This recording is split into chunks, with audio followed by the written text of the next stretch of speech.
This is Random Dude 36457 of the 2 for Gaming, and this will be part 1 of the Olympia mp5k saga. In this, I will talk about the actual weapons and my favorite characters for zombies. Okay, for the weapons, I'm mainly going to be using the Olympia and the mp5k. The Olympia is actually a surprisingly good gun when you pack a punch and pair with double tap 2.0, allowing you to get to pretty high rounds with ease. And the MP5K, it's good as a point haul weapon, and that's pretty much it.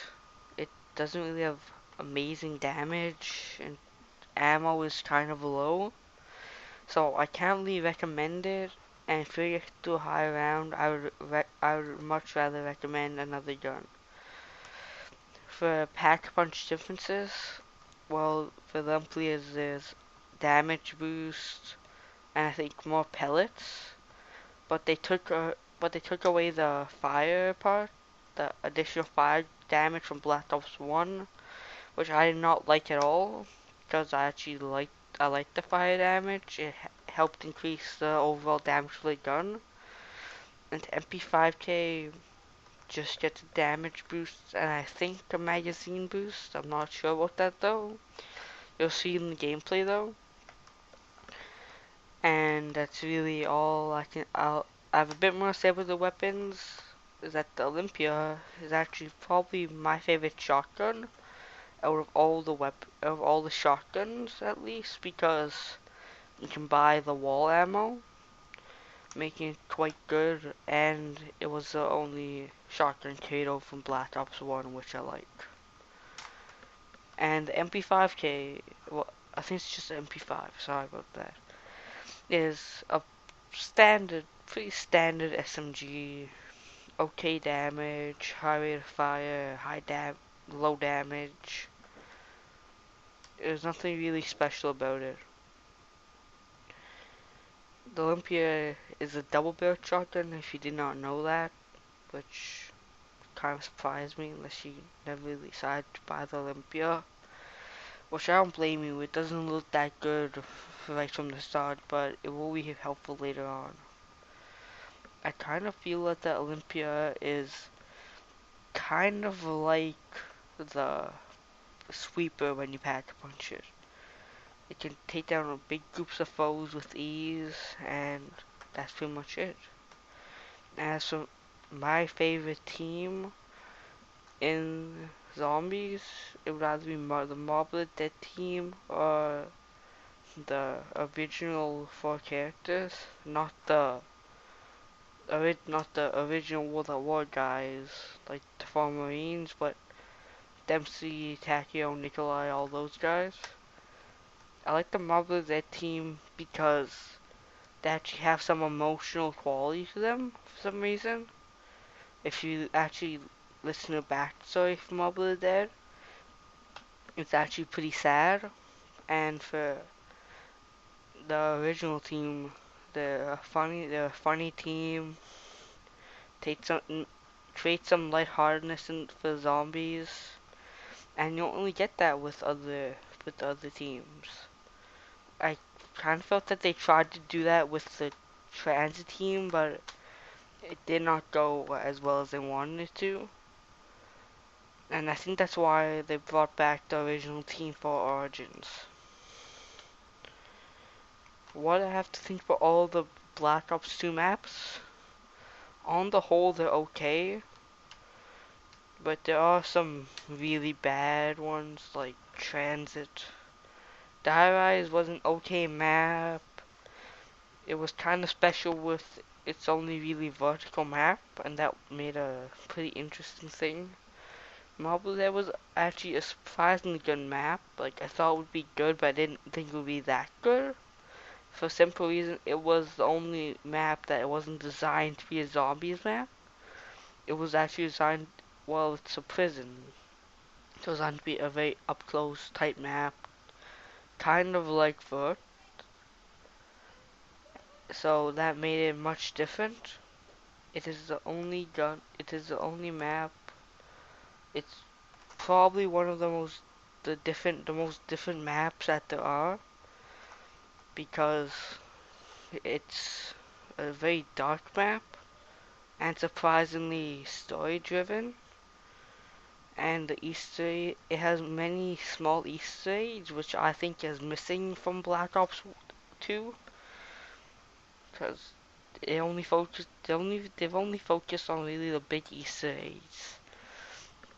They don't really care about the little ones, like the little radios, the little backstory that you get for each map. It's kind of like, oh, here's a map, here's an Easter egg, that's all you get. But the Marvel Z actually changed it a lot for having a nice, well backstoried map. And Buried, it's one of the better Black Ops 2 maps. It's it's much different than the other Black Ops 2 maps. Well, most other zombie maps, it's practically all underground completely, making it different. It has much different feel than all the maps. Like, it goes from spaced out to cramped to kind of, and it has more, I can't really say verticality, but more roof to it. Like, if that makes any sense, it's weird. It's hard to explain. And what do I think of Origins? From the one trailer they showed, it's pretty good, and they brought the old characters back. The map is on a much grander scale than all the maps that we've seen yet. Like, Transit, it's wide, but like, it's not high, like, it's not very vertical. And you don't really go exploring in the fog too much. It's kind of going from one place to the other. And for Die Rise, it was very vertical, but it wasn't very horizontal. Marble Dead and Buried have a nice split between verticality and space. But again, Marble Dead is extremely cramped, making it a fun, much more action-packed map than the others. And can't really train as much as you do in most of the maps. And Buried is a very train-oriented map, making it different from all the other maps. Origins is gonna be an interesting map because they did bring in something like the transit bus. Hopefully they will do it better and not have like you have to go from place to place to get stuff. One area has the best ports but no guns, and the others don't have the best parts, but they have better weapons. And I truly hope they don't mess up the map, because I'm I've been pretty iffy about some of the maps like Die Rise and Transit, and of course Marble Dead has been pretty good. I did the Easter egg on it, it was pretty fun. And Buried, I just got it, so I'm really indifferent about it. I would consider it one of the better ones, but not the map that is going to define Black Ops 2 Zombies. And I truly hope Origins does that. They can make a much better map. This map could either be great or it could fail, and it's all depending on how they implement all the things that they added to it. And if they mess this map up, Black Ops 2 will be considered a failure for zombies. And if it is considered a failure, it will be kind of interesting to see what will happen to the rest of the zombie series. And I hope they will continue the zombies in next Call of Duty. I will just call it Black Ops 3 for now because it is not released yet.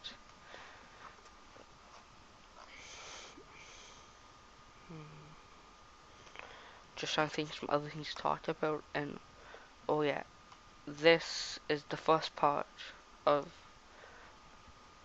the Olympia mp5 saga. I know it will look like the gameplay isn't finished, but I accidentally left the recording device on too long, and it just got like a bit extra, and it got like 20 minutes extra in like the last 6 minutes for a different part of it. Like the use, like it got split in the video, the one recording got split into two parts, and one part is all gameplay, and then there's 6 minutes of gameplay, and about 20 minutes of just the end. So that is why it will like the map. It's not over, but it truly is. Part 2 will mainly be consisted of the future of this channel. I don't know how I'll get that into an entire video, but I will try. Not because there's too much to talk about, because there's too little. I probably will talk about the future of Call of Duty.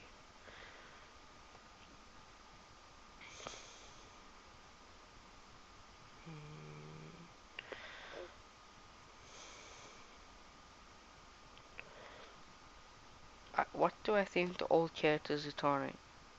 I think that it is actually a good idea, because I've said this before, but none of the characters have really been memorable, would be the right way to say it.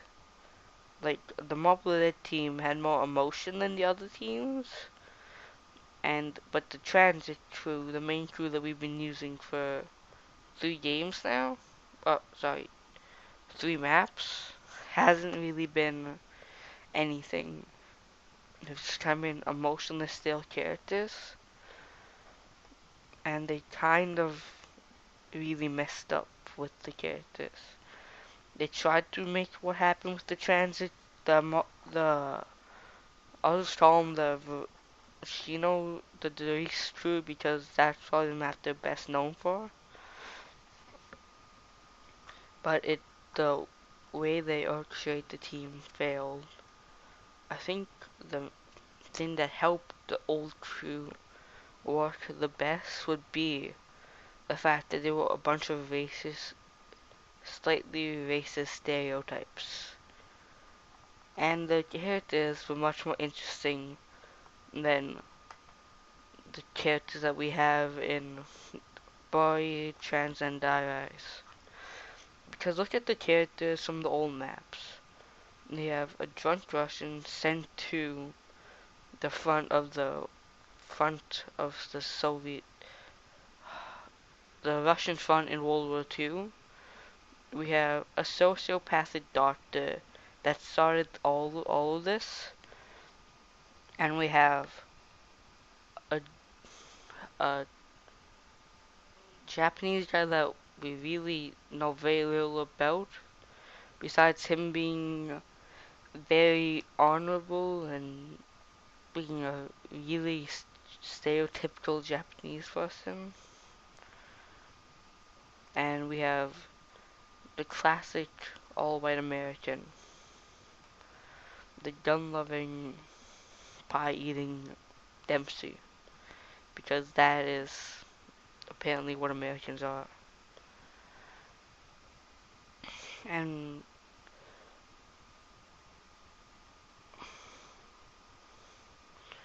what I'm hoping for in the next map will be more, more story-based, more interesting map layout, better characterization of the old characters.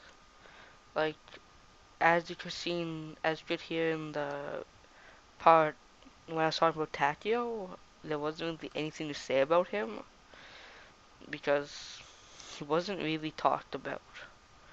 Maybe I didn't pick up on the story because I didn't like him that much.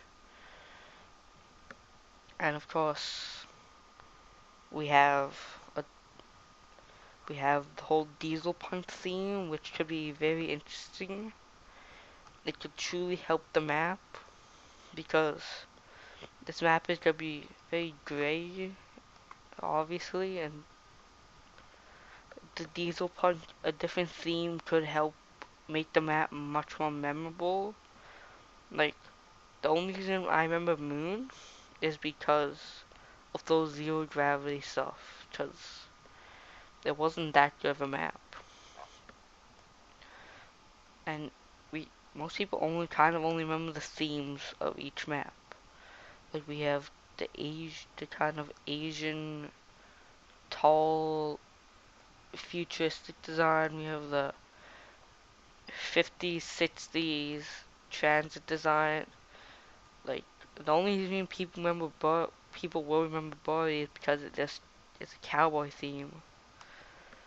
And Mob there we have the whole dark prison theme, making it a darker, more emotional map. And in Black Ops, we have Kino, which is kind of the ending point. It's kind of a good ending point for, well, a beginning point for Black Ops 1. We have Ascension, probably one of the best maps ever made for zombies, which people remember for it being mainly a space-themed area. And Mob of the Dead, we have the ice, the fog. That map would have been great without it. Like, that probably one of my favorite maps.